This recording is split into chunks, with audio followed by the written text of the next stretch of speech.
Hello बच्चों, लेकर आए हैं आईटी फाउंडेशन सीरीज का lecture number 02 force and loss of motion का। लेक्चर नंबर 01 में हमने फोर्स के कंसेप्ट को डिस्कस किए थे और कुछ न्यूमेरिकल प्रैक्टिस किए थे। लेक्चर नंबर 02 में हम लॉस ऑफ मोशन को डिस्कस करेंगे, जिनमें एक लॉ को ही डिस्कस करेंगे और उस लॉ के जितने बेसिक फंडे हैं उसको समझेंगे। ठीक। तो फर्स्ट लॉ न्यूटन का क्या कहता है, और न्यूटन के फर्स्ट लॉ को हम लोग लॉ ऑफ इनर्शिया भी कहते हैं। ठीक है, इनर्शिया को हम अलग डिस्कस करेंगे, इसलिए इनर्शिया को यहाँ छेड़छाड़ नहीं करेंगे। ठीक है, तो न्यूटन फर्स्ट लॉ का स्टेटमेंट ये है कि अगर कोई बॉडी रेस्ट में है या यूनिफॉर्म मोशन कर रही है, ठीक है, तो वो बॉडी तब तक रेस्ट या यूनिफॉर्म मोशन में रहेंगे जब तक उस बॉडी पे कोई भी अनबैलेंस्ड एक्सटर्नल फोर्स ना अप्लाई किया जाए। तब तक वो बॉडी अपनी स्टेट को चेंज नहीं करेंगे। उसे कहते हैं Newton first law of motion. क्या हमने कहा, फिर से रिपीट करेंगे। न्यूटन का जो पहला नियम है, फर्स्ट नियम है, वो ये हमें बताता है कि अगर कोई बॉडी रेस्ट में है या यूनिफॉर्म मोशन कर रही है वो बॉडी, तो वो बॉडी तब तक रेस्ट में या यूनिफॉर्म मोशन में रहेंगे जब तक उस पे कोई भी एक्सटर्नल अनबैलेंस्ड फोर्स अप्लाई ना किया जाए। तब तक वो बॉडी अपनी स्टेट को चेंज नहीं करेंगे। उसे कहते हैं Newton first law of motion. ठीक है, या तो न्यूटन फर्स्ट लॉ कहते हैं, और उसी को कहते हैं लॉ ऑफ इनर्शिया। इनर्शिया का मतलब होता है जड़त्व, आलसी। ठीक है, और इनहेरेंट प्रॉपर्टी या इनबिल्ट प्रॉपर्टी जो नेचर से मिलता है, उसको हम डिस्कस करेंगे, इसलिए उसको हम बात नहीं करना चाहते। ठीक है, अब पढ़ते हैं स्टेटमेंट क्या कह रहा है। कह रहा है according to Newton first law of motion a body continue to be in rest continue to be in state of rest or in state of uniform motion along a straight line unless some external unbalanced force is applied on the body to change that state। क्या कह रहा है? कह रहा है Newton law के नियम के अनुसार से अगर कोई बॉडी कंटिन्यू रेस्ट में है या वो बॉडी यूनिफॉर्म मोशन कर रही है, तो तब तक वो बॉडी रेस्ट या यूनिफॉर्म मोशन में रहेंगे जब तक उस पर कोई अनबैलेंस एक्सटर्नल फोर्स अप्लाई ना किया जाए। तब तक वो अपनी पोजीशन चेंज नहीं करेंगे। सपोज दैट हम एग्जांपल लेते हैं कि अगर कोई ऑब्जेक्ट है रुका हुआ है, ठीक है, तो वो ऑब्जेक्ट तब तक रुका हुआ रहेगा जब तक हम उस पर कोई अनबैलेंस्ड एक्सटर्नल फोर्स ना अप्लाई करेंगे। तब तक वो बॉडी अपनी पोजीशन से अपनी स्टेट को चेंज नहीं करेंगे। ठीक है, उसमें बहुत सारे हम ले सकते हैं, चेयर भी ले सकते हैं, ठीक है, बुक भी ले सकते हैं। एग्जाम्पल में बहुत सारे एग्जाम्पल है जो आप बना सकते हैं। ठीक है, तो जब तक उसको पुश या पुल, है ना, धक्का मारना या खींचना, ठीक है, यही दो फोर्स हमने आप लोगों को समझाया था। ठीक है, तो जब तक उसमें पुश या पुल अप्लाई नहीं किया जाएगा तब तक वो बॉडी, ठीक है, तब तक वे बॉडी अपनी स्टेट को चेंज नहीं करेंगे। ठीक है, इसी को कहते हैं न्यूटन फर्स्ट लॉ। ठीक है, आगे में चलेंगे और जो लॉज है हमारा फर्स्ट लॉ, उसको और थोड़ा सा हम क्या करेंगे, कैटेगराइज करने की कोशिश करेंगे और थोड़ा सा उसके अंदर में जाके कुछ बातें समझने की हम कोशिश करेंगे। ठीक है, ये तो हमने स्टेटमेंट देखे थे। एग्जाम्पल में आप ले सकते हैं, टेबल पे बुक रखा हुआ है, ठीक है, या तो कोई भी आप ले सकते हैं, सोफा ले सकते हैं, चेयर ले सकते हैं, ठीक है, कुर्सी ले सकते हैं। ये सब सारे एग्जाम्पल फर्स्ट लॉ में आते हैं। अब इस लॉ को हम 3 पार्ट में और डिवाइड कर रहे हैं। वो डिवाइड क्या किए हैं उसको हम समझेंगे। देखा, a body at rest continue to remains at rest until some external unbalanced force is applied on the body to move it। क्या कह रहा है कि यदि कोई बॉडी, कोई ऑब्जेक्ट, ठीक है, रुका हुआ है और कंटिन्यू रुका हुआ है, अगर उस पे जब तक कोई अनबैलेंस्ड एक्सटर्नल फोर्स अप्लाई नहीं करेंगे तब तक वो बॉडी जो है अपनी स्टेट को चेंज नहीं करेंगे। सपोज दैट कोई चेयर रखा हुआ है, उस पर हम गए, ठीक है, धक्का मार दिए, ठीक है, धक्का लगाए, उसको हमने पुश किया, तो वो चेयर क्या है कि अपनी स्टेट को, अपनी पोजीशन को चेंज कर दिया, ठीक है, वो अपनी पोजीशन को चेंज कर दिया, ठीक है। तो यही कहने का मतलब है कि अगर कोई ऑब्जेक्ट रखा हुआ है, ठीक है, या तो कह सकते हैं कि रुका हुआ है, तो वो रुका हुआ कंटिन्यू में तब तक रहेंगे जब तक उस पर कोई बाहरी फोर्स अनबैलेंस्ड फोर्स अप्लाई नहीं किया जाएगा, तब तक वो ऑब्जेक्ट बॉडी रुका हुआ है, ठीक है। जैसे कि एग्जांपल में अपने पास में है टेबल, चेयर, सोफा सेट और बेड ईटीसी, ठीक है। जैसे कि मान लीजिए हमने कहा ना आपको कि सोफा का सेट जो है वो रखा हुआ है, ठीक है, आपने क्या किया, उसको या तो आपने क्या किया, पुल किया या तो पुश किया, ठीक है। तो वो उन्होंने वो जो सोफा है, वो सोफा अपनी स्टेट को, अपनी पोजीशन को चेंज कर देगा, ठीक है। लेकिन जब तक हम उस पर कोई भी अनबैलेंस फोर्स अप्लाई नहीं करेंगे तब तक वो सोफा अपनी पोजीशन पे रुका हुआ ही रहेगा, ठीक है। उसी प्रकार से चेयर का है और बेड का है, ठीक है। तो ये रेस्ट पे हो गया, ठीक है। अब आगे में चलते हैं, ठीक है। अब a body in uniform motion continue to move uniformly unless an external force is applied to change its speed.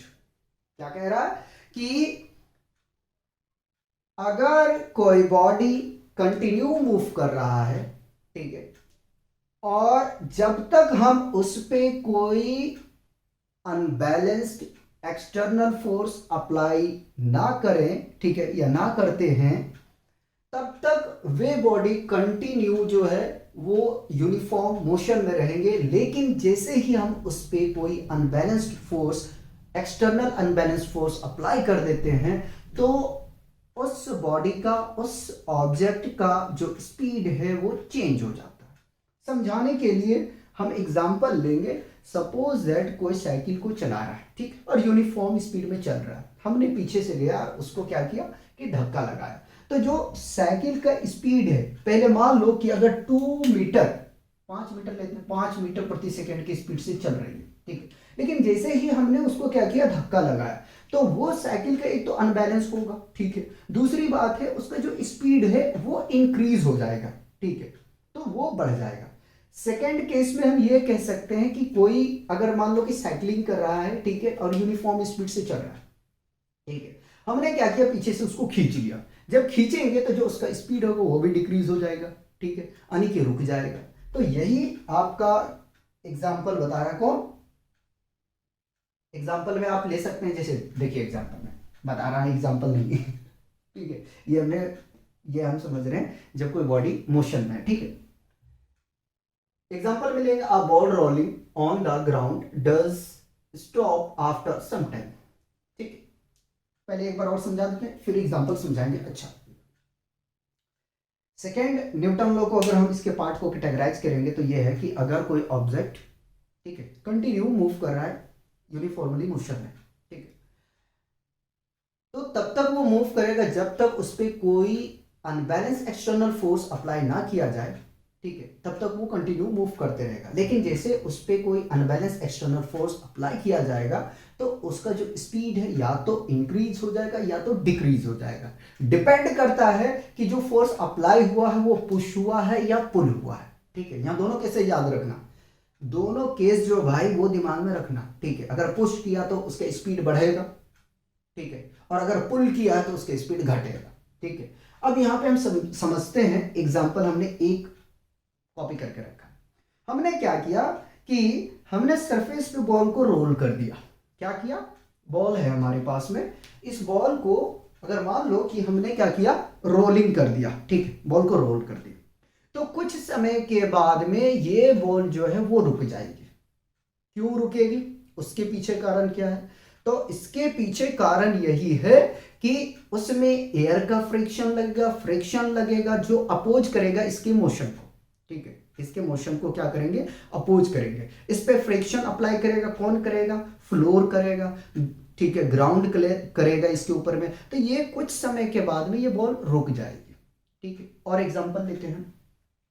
Suppose that कि आप बाइक को ड्राइव कर रहे हो या कार को ड्राइव कर रहे हो, या तो मान लो कि आप ट्रेन चला रहे हो या बसेस चला रहे हो, कुछ भी ड्राइव कर रहे हो। ठीक है, और आप क्या करते हो, बाइक, ट्रेन, बस, कार, इनके इंजन को बंद कर देते हो।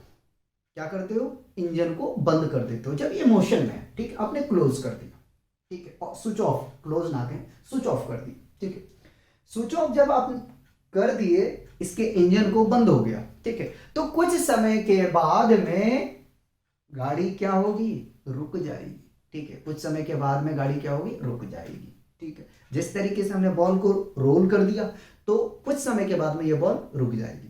बाइक चला रहे हैं, बाइक हम लोग तो चलाते ही हैं, तो देखते हैं कि जब हमने उसके इंजन को ऑफ कर देते हैं, तो कुछ समय के बाद में जो होती है बाइक, उसकी स्पीड, ठीक है, डिक्रीज होते चला जाता है। ऐसा समय आता है कि वो बाइक रुक जाती है। सिमिलर बस के लिए, सिमिलर आप ट्रेन के लिए ले सकते हैं। ठीक है, तो उसमें क्या हो जाएगा कि वो रुक जाएगी।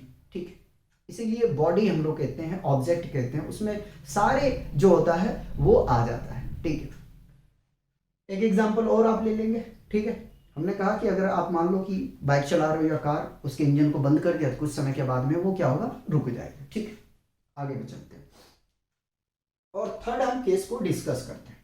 ठीक है,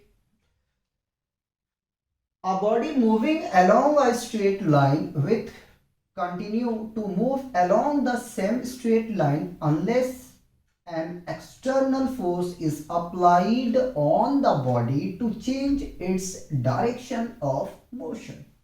समझना, देखो सेकंड वाले में और थर्ड वाले में बहुत सिमिलैरिटी है। ठीक है, और एक ही तरीके से समझाऊंगा। ठीक है, ये मैं लिख के रखा हूं, लेकिन अपने हिसाब से समझाऊंगा। ठीक, क्या कह रहा है हमसे, थर्ड पार्ट में ये कह रहा है कि अगर कोई ऑब्जेक्ट, ठीक है, कंटिन्यू किसी स्ट्रेट पाथ पे मूव कर रही है, ठीक है, तो तब तक वो मूव करेगी जब तक उस पे कोई अनबैलेंस्ड एक्सटर्नल फोर्स अप्लाई ना किया जाए, तब तक उनका डायरेक्शन जो है वो चेंज नहीं होगा। समझना, फिर से रिपीट कर रहा हूं। कह रहा है कि कोई बॉडी कंटिन्यू किसी स्ट्रेट पाथ पे मूव कर रही है, ठीक है, तो वो कंटिन्यू मूव करते रहेंगे, लेकिन जैसे ही हम उस पर कोई अनबैलेंस एक्सटर्नल फोर्स अप्लाई करते हैं, ठीक है, तो उसका जो डायरेक्शन होता है वो चेंज हो जाता है। ठीक है, डायरेक्शन क्या होता है, चेंज हो जाता है। अब इसमें एग्जाम्पल क्या है, सोचो जरा सा। ठीक है, तो यार बहुत अच्छा एग्जाम्पल है। आपने देखा होगा कि आपने किया होगा, चलाया होगा बाइक को। जब हम लोग ड्राइव करते हैं और ड्राइव करने के बाद में जब टर्निंग आता है, मोड़ आता है ना, जब मोड़ आता है, तो वहां पे आपका जो है, जब तक उस बाइक पे फोर्स अप्लाई नहीं करोगे, अब सवाल आ जाता है कहां फोर्स अप्लाई करते हैं, हमें तो पता भी नहीं है।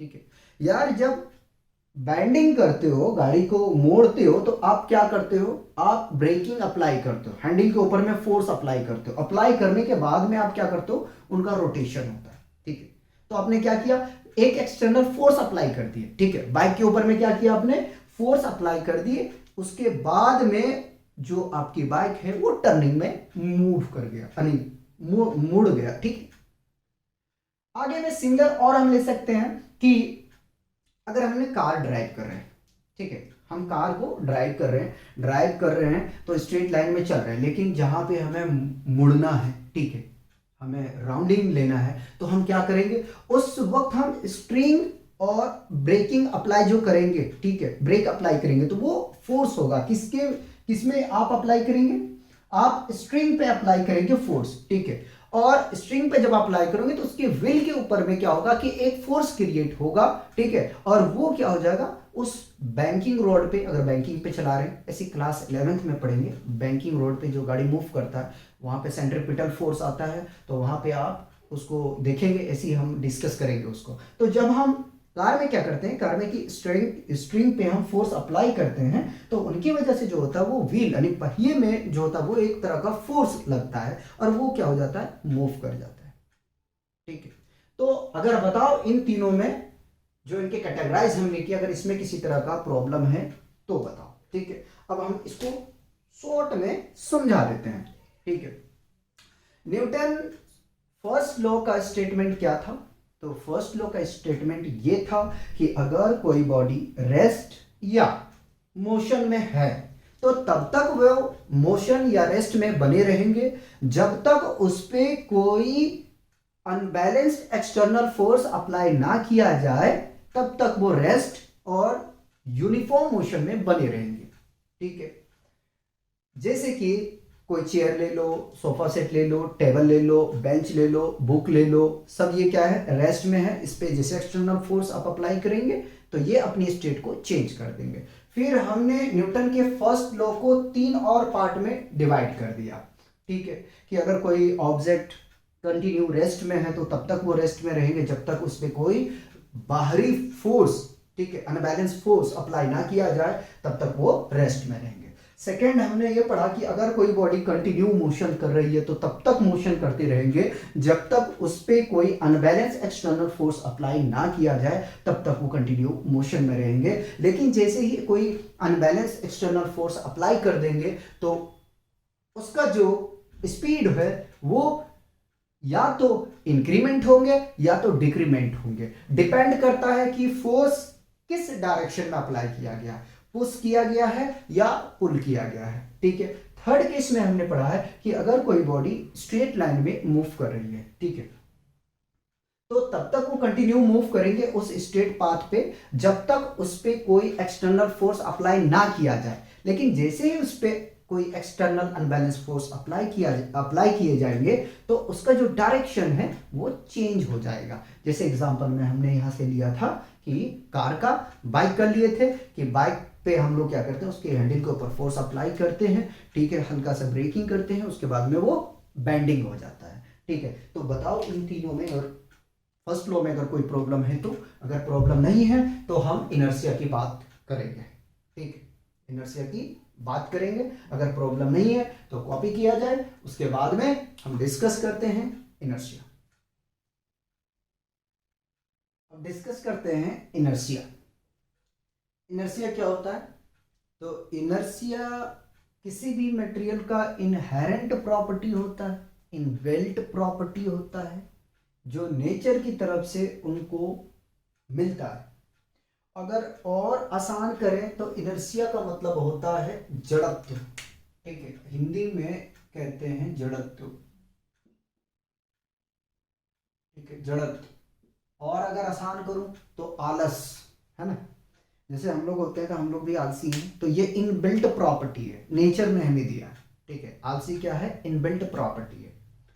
तो इनर्शिया में कह रहा है कि the inherent property of a material body by virtue of which it cannot change by itself its state of rest or of uniform motion in a straight line is called inertia.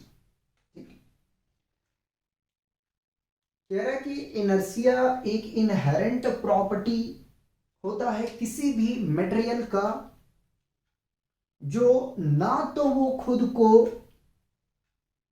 रोक सकता है और रुका हुआ है तो ना वो खुद को मूव कर सकता है, उसे कहते हैं इनर्शिया। और आसान करता हूं, इनर्शिया किसी भी बॉडी का इनहेरेंट प्रॉपर्टी होता है, ठीक है, या तो किसी भी बॉडी का इनबिल्ट प्रॉपर्टी होता है जो वो बॉडी खुद को ना रोक सकता है ना मूव करा सकता है। ठीक है, तो उससे हम लोग इनर्शिया कहते हैं। और आसान करता हूं, समझो, अगर ये पेन को मैंने कहीं पे रख दिया, ठीक है, तो ये पेन खुद को जो है खुद के स्टेट को चेंज नहीं कर सकता, रुका हुआ है तो ये मोशन नहीं कर सकता। अगर मोशन कर रहा है ये पेन, अगर मान लो कि पेन मूव कर रही है तो ये पेन खुद को रोक नहीं सकता। ठीक है, अगर किसी डायरेक्शन में है तो ये किसी डायरेक्शन में ही रहना पसंद करेगा। ठीक है, मतलब कि सेल्फ कंट्रोलिंग नहीं होता इसको। ठीक है, तो हमने क्या कहा?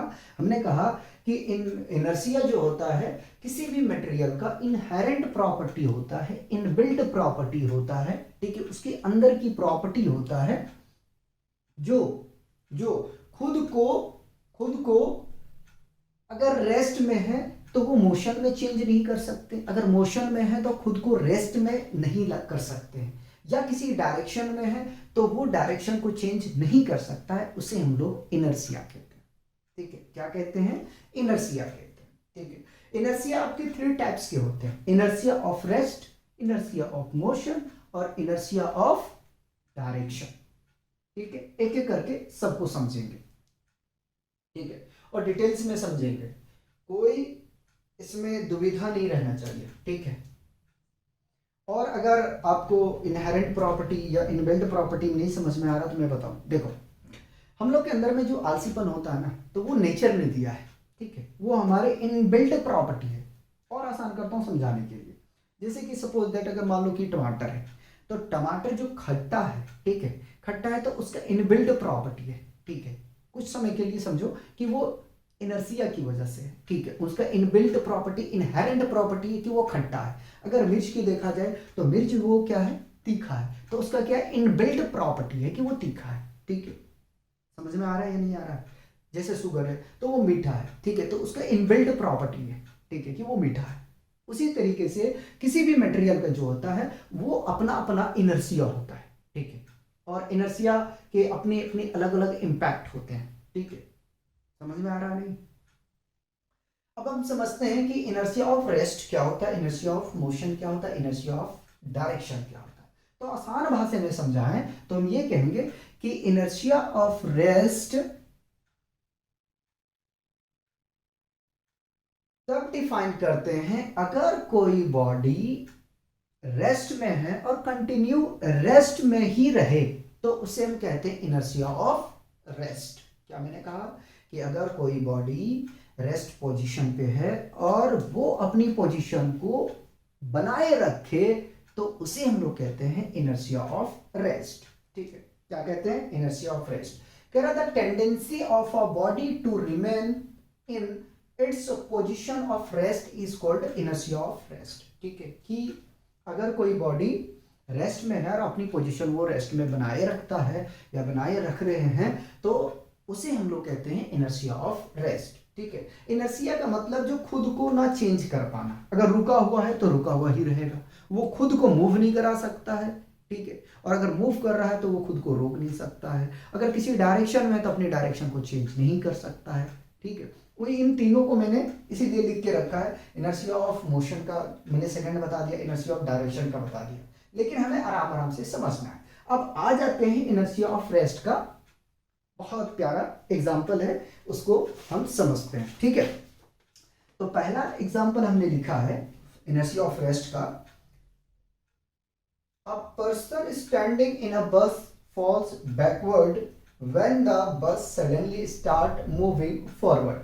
ठीक है, हम लोग ने सबने देखा है कि जब हम लोग बस के अंदर में खड़े होते हैं, ठीक है, और अचानक बस जो है वो स्टार्ट होती है और मूव करने लग जाती है। ठीक है, तो हम लोग क्या होते हैं कि जैसे कि इस तरीके से हम खड़े हैं, ठीक है, और बस अचानक स्टार्ट हुई और मूव करने लग गई, तो हमारे जो बॉडी होगा वो हम आगे की तरफ गिरने लग जाते हैं। ठीक है, हमारा जो बॉडी होता है वो आगे की तरफ जो है, सॉरी, पीछे की तरफ गिरने लग जाते हैं। ठीक है, पीछे की तरफ गिरने लग जाते हैं। तो ऐसा क्यों होता है? कि हमने कहा कि जब बस के अंदर हम लोग होते हैं और अचानक बस जो है स्टार्ट होती है और मूव करने लग जाती है, ठीक है, तो हम लोग पीछे की तरफ गिरने लग जाते हैं। ऐसा क्यों होता है? Due to inertia. लेकिन क्यों होता है ऐसा? ठीक, यहां बात है क्यों होता है। ठीक है, सोचो जरा सा, फॉल्स बैकवर्ड। ऐसा इसलिए होता है, ऐसा इसलिए होता है कि जो हमारी बॉडी के लोअर पार्ट होते हैं, आराम आराम से सुनना, ठीक है, क्योंकि पूरी थ्योरी ही बात करेंगे आज। हमारी बॉडी का जो लोअर पार्ट होता है वो बस के साथ में मोशन में होते हैं। ठीक है, क्या मैंने कहा? हमारी बॉडी का जो लोअर पार्ट होते हैं वो बस के साथ में मोशन में होते हैं, जबकि अपर पार्ट बॉडी के होते हैं, जबकि जो बॉडी का ऊपर का हिस्सा होता है, ठीक है, वो क्या होते हैं? रेस्ट में हो जाते हैं, जिसकी वजह से हम लोग पीछे की तरफ गिरने लग जाते हैं। ठीक है, क्या हमने कहा? हमने कहा कि जब बस स्टार्ट होती है तो हमारी बॉडी का जो लोअर पार्ट होते हैं, नीचे का हिस्सा होता है, वो बस के साथ मोशन में आ जाते हैं, और जो ऊपर का हिस्सा होता है वो रेस्ट में हो जाते हैं, जिसकी वजह से हम पीछे की तरफ गिरने लग जाते हैं। और एग्जांपल लेते हैं, देखो जो 9th का फिजिक्स और 11th का फिजिक्स, ये बिल्कुल फील करने लायक चीज़ है, ठीक है, बिल्कुल फील करने, क्योंकि रोजमर्रा की जिंदगी में हम ये सब चीजें देखते हैं, ठीक है, तो बड़ा मजा आएगा ये सब पढ़ने में। ग्रेविटी भी अच्छा लगेगा, वर्क एनर्जी भी अच्छा लगेगा। सेकंड एग्जांपल ले लेते हैं जो लिखे नहीं है। हम लोग सब बचपन में किए हैं कि जब आम के डाली पे हम लोग आम के पेड़ पे चढ़ते थे, और चढ़ने के बाद में जब आम की हम ब्रांचेस को, उसके डाली को हिलाते थे, ठीक है, तो हिलाने के बाद में हम ये देख पाते थे कि जो आम होता था वो नीचे की तरफ गिर जाता था, ठीक है। ऐसा क्यों होता था? सपोज दैट, मान लो ये मैंगो का जो है वो ब्रांचेज है, अब इस ब्रांच को हमने क्या किया, हिलाना चालू कर दिया, ठीक है, तो जो इसमें मैंगो लगे हुए हैं वो जमीन की तरफ जो है वो फॉल होने लग जाता है, ठीक है, गिर जाता है, ठीक है, इतना समझो, गिर जाता है। ऐसा क्यों होता है? ऐसा इसलिए होता है, देखो अब इसके ब्रांचेज, इसके डाली को हमने क्या किया, हिलाना चालू कर दिया, ठीक है, तो जो इसके डाली को हम हिला रहे हैं ना, तो जो इसके ब्रांचेज है, ब्रांच, वो क्या होता है कि वो मोशन में आ जाते हैं, ठीक है, वो मोशन में हो जाते हैं, ठीक है, और जो मैंगो होते हैं वो रेस्ट में आ जाते हैं, जिसकी वजह से वो नीचे की तरफ गिर जाते हैं। फिर से रिपीट करते हैं, कोई भी डाली ले लो यार, कोई भी पेड़ का जो है वो ब्रांचेज ले लो, उस ब्रांच को हिलाओगे ना, तो जो ब्रांच होगा वो मोशन में आ जाएंगे, और जो मैंगो होगा वो रेस्ट में, जिसकी वजह से कंटिन्यू मैंगो जो रेस्ट में होता है, उसकी वजह से मैंगो जो होता है वो फॉल कर जाता है ग्राउंड की तरफ, ठीक है। बताओ अगर इसमें कंफ्यूजन है तो एग्जांपल में, क्योंकि ये चीजें हम लोग जो है लाइफ में देखे, ठीक है, और सब हम लोग किए हैं और आप लोग करते भी होंगे, ठीक है।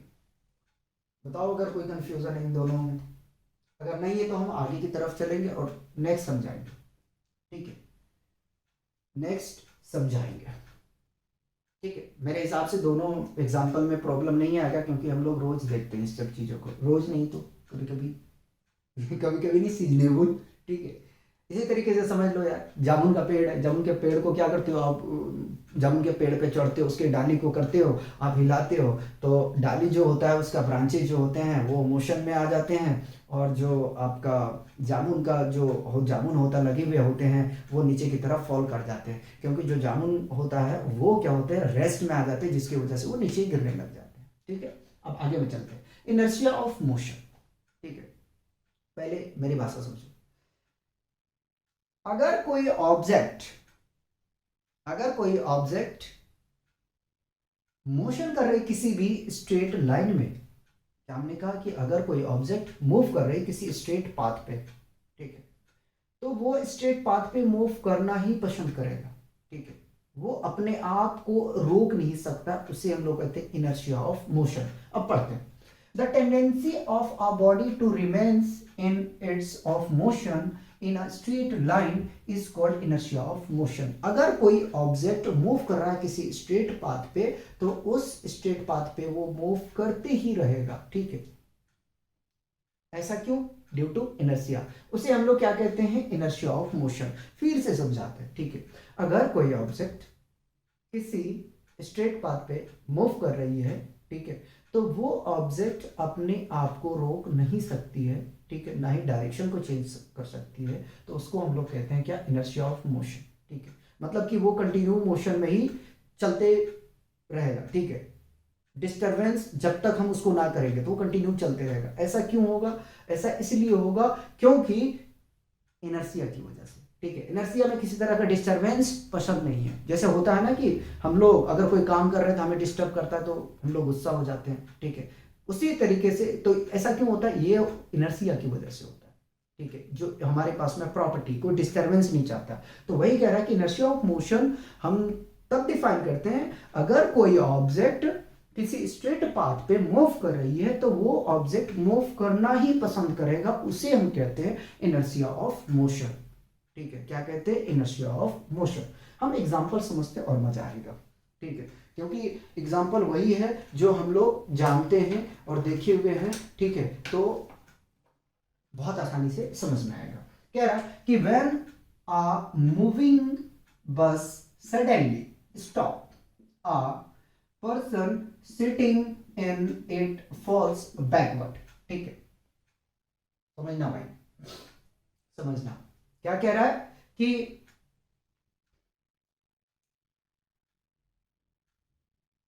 बस मूव कर रही है, ठीक है, और उसके अंदर में जो पर्सन बैठे हुए हैं, ठीक है, बस के अंदर में एक पर्सन बैठा हुआ है और बस कंटिन्यू मूव कर रही है। अचानक ब्रेक उस पर अप्लाई किया जाता है, ठीक है, अचानक ब्रेक उस पर अप्लाई किया जाता है तो जो पर्सन बैठे हुए हैं वो आगे की तरफ गिरने लग जाते हैं। क्या मैंने कहा कि बस है, बस के अंदर में कोई पर्सन बैठा हुआ है, ठीक है, और अचानक उस बस ब्रेक अप्लाई करती है, तो ब्रेक अप्लाई करने के बाद में जो पर्सन बैठे हुए हैं, जो पैसेंजर बैठे हुए हैं, वो आगे की तरफ गिरने लग जाते हैं। ऐसा क्यों होते हैं? ऐसा क्यों होते हैं? इनर्शिया की वजह से। ठीक है, क्यों इनर्शिया की वजह से? अब इसको समझेंगे आराम आराम से। ठीक है, अब समझो भाई ऐसा क्यों होता है। ठीक है, इसमें क्या देखे थे, इसमें जो मैं समझाया था वो चीज आपको ध्यान में रखना है। ठीक है, ऐसा क्यों होता है?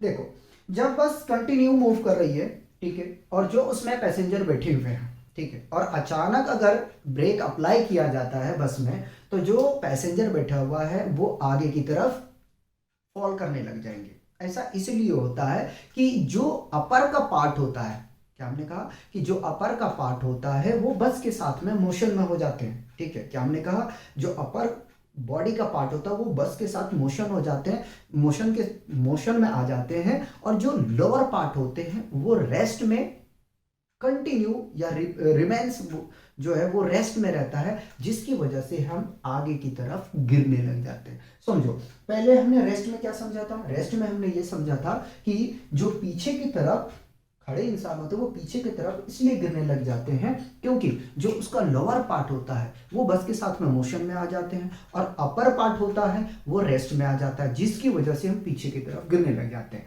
लेकिन मोशन में क्या है? जस्ट अपोजिट है। ठीक है, कि जब बस के अंदर में जो पैसेंजर बैठे हुए हैं और अचानक बस में जो है ब्रेक अप्लाई किया जाता है, तो जो पैसेंजर होता है वो आगे की तरफ गिरने लग जाते हैं। ऐसा इसलिए होता है क्योंकि जो हमारी अपर बॉडी होता है वो बस के साथ मोशन में आ जाते हैं, और जो लोअर पार्ट हो जाते हैं वो रेस्ट में चले जाते हैं या रेस्ट में होते हैं। ठीक है, इसीलिए जो पैसेंजर होता है वो आगे की तरफ गिरने लग जाते हैं। बताओ बताओ अगर कोई कंफ्यूजन है तो। ठीक है, अगर कोई कंफ्यूजन है तो बताओ, और आसान करते हैं। ठीक है, एक एग्जांपल और है वो मैं समझाता हूं। ठीक है, आपने देखा होगा कि अगर कोई बस कंटिन्यू मूव कर रही है, ठीक है, या ट्रेन की बात करें, ट्रेन वाला करते हैं, पहले ट्रेन का समझाते हैं फिर ज़्यादा समझ में आएगा।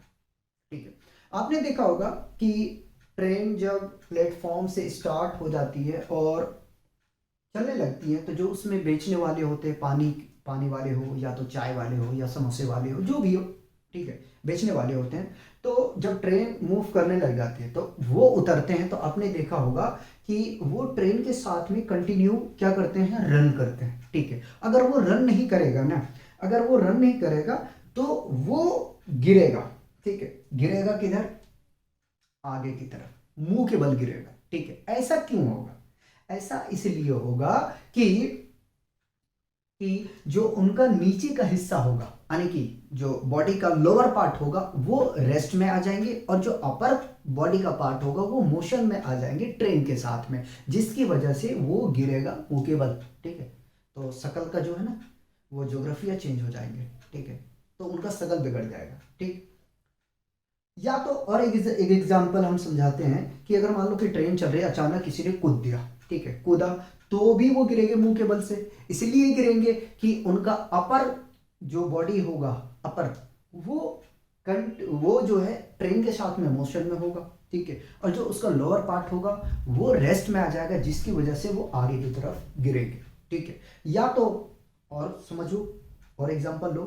ठीक है, अगर मान लो चलती हुई गाड़ी में आपने जंप मार दिया, जंप मारे तो भी आप आगे की तरफ गिरेंगे। क्यों गिरेंगे? कि अपर जो अपर पार्ट होगा बॉडी का वो मोशन में हो जाएंगे और जो लोअर पार्ट होंगे वो रेस्ट में आ जाएंगे, जिसकी वजह से वो फॉरवर्ड डायरेक्शन में गिरेंगे। ठीक है, मेरे हिसाब से प्रॉब्लम नहीं आना चाहिए। ठीक है, क्योंकि ये हम लोग देखे हैं। ठीक है, और ये भी देखा होगा कि अगर चलते हुए गाड़ी से कोई कूदने की कोशिश करता है, ठीक है, तो गाड़ी उनको घिसटते हुए लेके चला जाता है। ऐसा क्यों होता है? जो अपर बॉडी का पार्ट होता है ना, वो कंटिन्यू क्या होता है, मोशन में होते हैं, और लोअर बॉडी का जो पार्ट है वो रेस्ट में आ जाता है, जिसकी वजह से वो गिरता है और मुंह के बल ही गिरता है। कभी अभी ऐसा नहीं देखा होगा पीछे की तरफ गिरता है, ऐसा नहीं होता है। ठीक है, तो ऐसा इसलिए होता है क्योंकि जो हमारी बॉडी का अपर पार्ट है वो मोशन में चले जाता है और जो लोअर पार्ट होता है बॉडी का वो रेस्ट में चला जाता है, जिसकी वजह से जो पर्सन होता है वो आगे की तरफ गिरने लगते हैं। ठीक, आगे में चलते हैं और लास्ट हम पढ़ते हैं इनर्शिया ऑफ डायरेक्शन। ठीक है, देखो डिस्टरबेंस होना यहाँ भी पसंद नहीं करेगा। ठीक है, पहले समझो, अगर कोई बॉडी, ठीक है, अगर कोई बॉडी किसी स्ट्रेट पाथ में मूव कर रही है, ठीक है, तो खुद की वो डायरेक्शन को चेंज ना कर पाएगा, उसे हम कहते हैं इनर्शिया ऑफ डायरेक्शन। बड़ी बकवास तरीके से समझा रहा हूं। समझो, इनर्शिया ऑफ डायरेक्शन हम तब डिफाइन करते हैं अगर कोई बॉडी किसी स्ट्रेट पाथ में मूव कर रही है तो खुद के वो डायरेक्शन को चेंज नहीं कर पाएंगे, उसे हम कहते हैं इनर्शिया ऑफ डायरेक्शन। समझाते हैं। ठीक है, the inability of a body to change by itself its direction of motion is called inertia of direction। क्या कह रहा है कि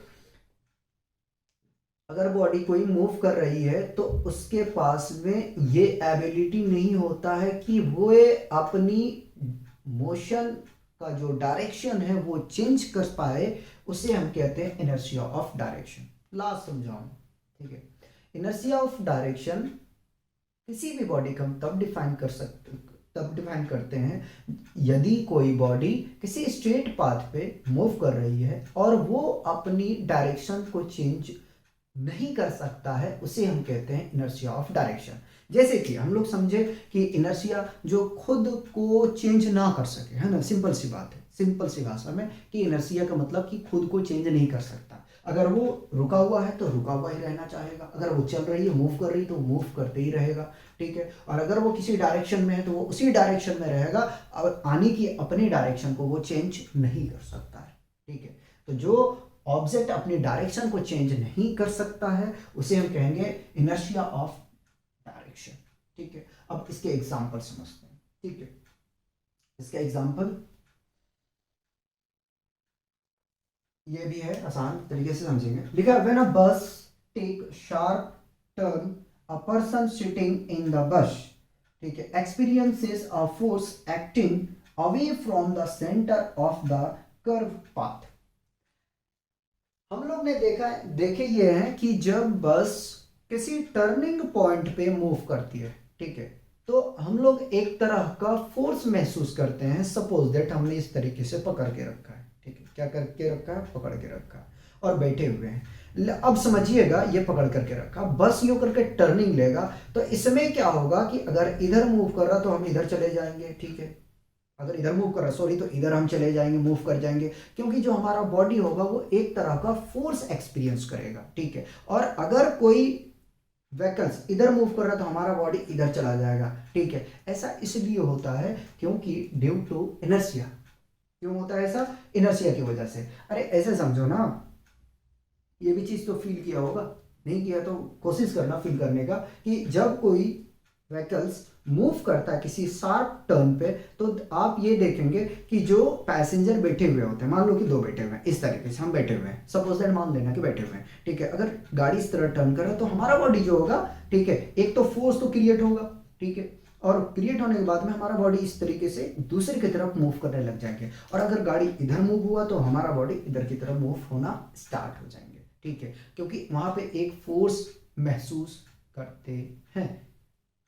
ठीक है, तो बताओ अगर इसमें कोई कंफ्यूजन है तो, इसमें तीनों टाइप में अगर कोई कंफ्यूजन है तो, नहीं कंफ्यूजन है तो मैं आसान तरीके से रिवीजन करा देता हूं, उसके बाद में हम लोग इस लेक्चर को बाइंड अप करेंगे। ठीक है, चलिए तो हमने सबसे पहले पढ़ा इनर्शिया। इनर्शिया का मतलब जो खुद को ना चेंज कर पाए, ठीक है, आसान भाषा में समझाऊंगा, ठीक है। इनर्शिया हमने समझा कि किसी भी मटेरियल का, ऑब्जेक्ट का इनहेरेंट प्रॉपर्टी होता है, ठीक है, जो जो खुद के स्टेट ऑफ मोशन को या रेस्ट को चेंज ना कर पाए, उसे हम कहते हैं इनर्शिया। इनर्शिया हमने 3 टाइप्स के पढ़े। इनर्शिया ऑफ रेस्ट, अगर कोई ऑब्जेक्ट रुका हुआ है तो वो रुका हुआ ही रहना चाहेगा, उसे हम इनर्शिया ऑफ रेस्ट कहेंगे, ठीक है, क्योंकि आलसी ही होता है ना। उसके बाद में अगर कोई ऑब्जेक्ट मूव कर रहा है तो वो मूव करते ही रहेगा, ठीक है, अपनी डायरेक्शन को, सॉरी, अपनी मोशन को वो नहीं रोक सकता है, ठीक है, उसके पास कैपेबिलिटी नहीं होता है रोकने की, ठीक है। थर्ड हमने पढ़ा इनर्शिया ऑफ डायरेक्शन, अगर कोई ऑब्जेक्ट मूव कर रहा है तो वो उसी डायरेक्शन में मूव करता ही रहेगा, वो अपनी डायरेक्शन को चेंज नहीं कर सकता है, ठीक है, उसको हम लोग कहते हैं इनर्शिया ऑफ डायरेक्शन। और इनके एग्जाम्पल हमने बहुत अच्छी तरीके से समझा। हमारे हिसाब से इसमें प्रॉब्लम नहीं आना चाहिए। इनर्शिया का हिंदी होता है जड़त्व, ठीक है, जड़त्व। बताओ यार, एक एक चीज को 4-4 5-5 बार मैंने रिपीट किया, पक जाओगे, लेक्चर देखोगे, एक ही चीज को बार बार मैंने रिपीट किया ताकि आप लोग को समझ में आ जाए, ठीक है। अपनी भाषा में लिखे हुए में कोशिश करते हैं कि समझाएं आप लोग को, ताकि कोई प्रॉब्लम नहीं आए। एक बार फाउंडेशन बन जाए तो कोई प्रॉब्लम नहीं आएगा, ठीक है, ताकि इसमें किसी तरह का थ्योरेटिकल अगर एमसीक्यूज बनता है तो बहुत आसानी से आप कवर कर सको, ठीक है। तो इस लेक्चर में हमने फर्स्ट लॉ को डिस्कस की। थर्ड लेक्चर में हम डिस्कस करेंगे सेकेंड लॉ को और मोमेंटम को, और फोर्थ लेक्चर में थर्ड लॉ को हम डिस्कस करेंगे। फिफ्थ लेक्चर में कंजर्वेशन ऑफ लीनियर मोमेंटम करेंगे, ठीक है, या law of conservation of momentum को कवर करेंगे, दोनों एक ही बात है, ठीक है।